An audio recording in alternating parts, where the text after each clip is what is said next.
I first became involved when Lona, the director, approached me.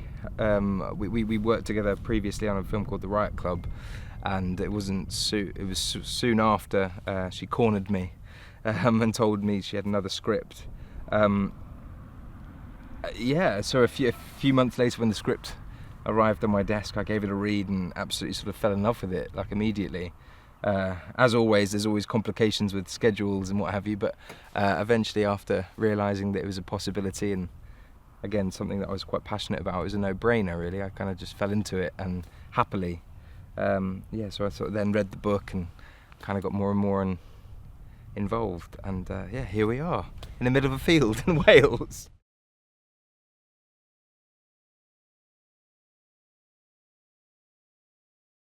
So it basically follows the story of Catherine Cole, who is a young female during the Second World War, and she kind of gets roped into joining the Ministry of Information's film department, poached or recruited by myself. Spots some sort of talent in this young, upcoming female writer, and back in the day, not many male writers were very good at depicting women honestly, and so we kind of get her to join the club, and together we write a film, a propaganda movie, to basically give the nation hope in the war effort.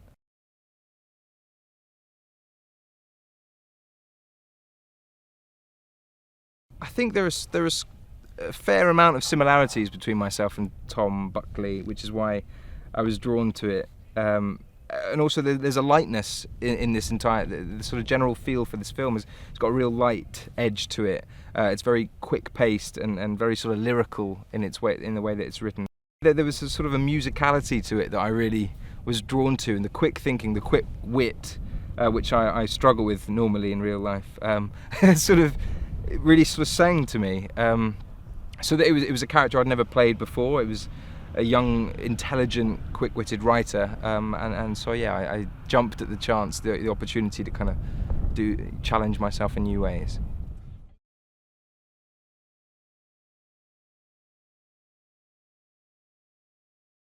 Gemma and I had only met once before starting this project, and I knew very little about her other than her work, her body of work thus far, and I've always sort of been quite a distant fan.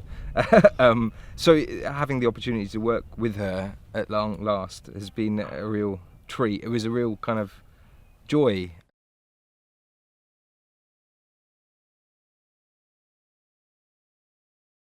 I'd heard nothing but amazing things from fellow actors and crew members that had worked with him before, but he is an absolute pleasure.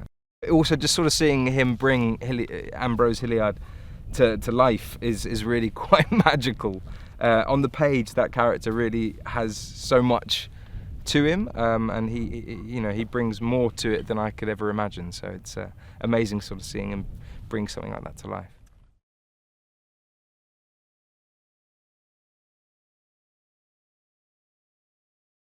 I don't know how to describe Lana. She makes things work. Because often I'll read a script and there'll be something you can't quite put your finger on why it's this way or that way, or it could go this way. It could be perceived as an all-out comedy. It could be perceived as a romantic story. But she manages to kind of juggle 700 things at once, but always maintain a very cool, calm, collected sort of nature.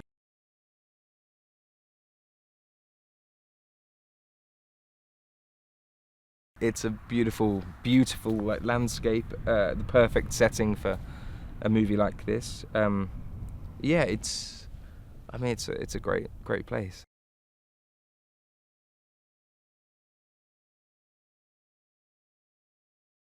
Well, we shot in Pinewood. The only bits that I really did in London were sort of shot in Pinewood, and to kind of see an old-fashioned version of the studio that I'm so familiar with was quite magical, actually. It was like stepping back in time, and I'd spent a lot of time there filming with Lona when we worked on the Riot Club, so to kind of enter into a world, a bigger studio that was all made decrepit and aged down. You know, it's sort of I'm always amazed when I see things get brought to life. And having seen a tiny bit of the footage we've shot so far, pieced together, but sort of seeing one side of the road made to look 1940s with the other side of the road with its bars and its sort of modern contemporary art and graffiti, it's amazing how things get brought together to make a movie.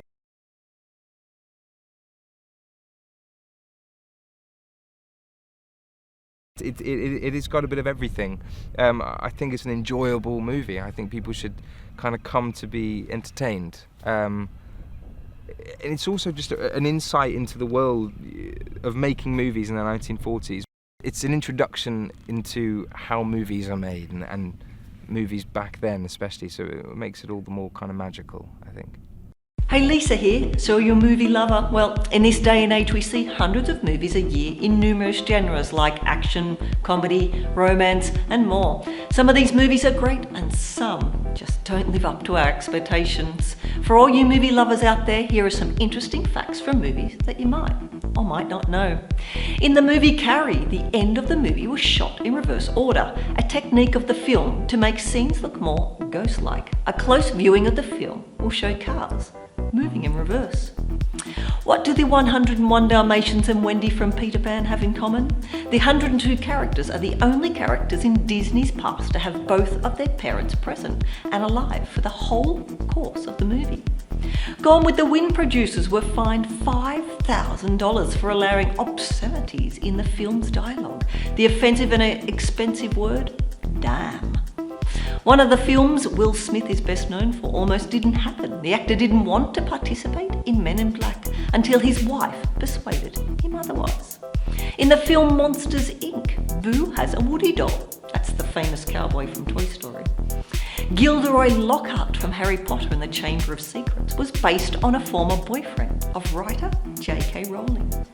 I Know Who Killed Me, starring Lindsay Lohan, has had the most Razzie Awards ever given to a film. Now, the Razzies are awards for the worst in movies. So, did you know any of these facts? Did you find them interesting? Let me know in the comments below, and I'll see you next time.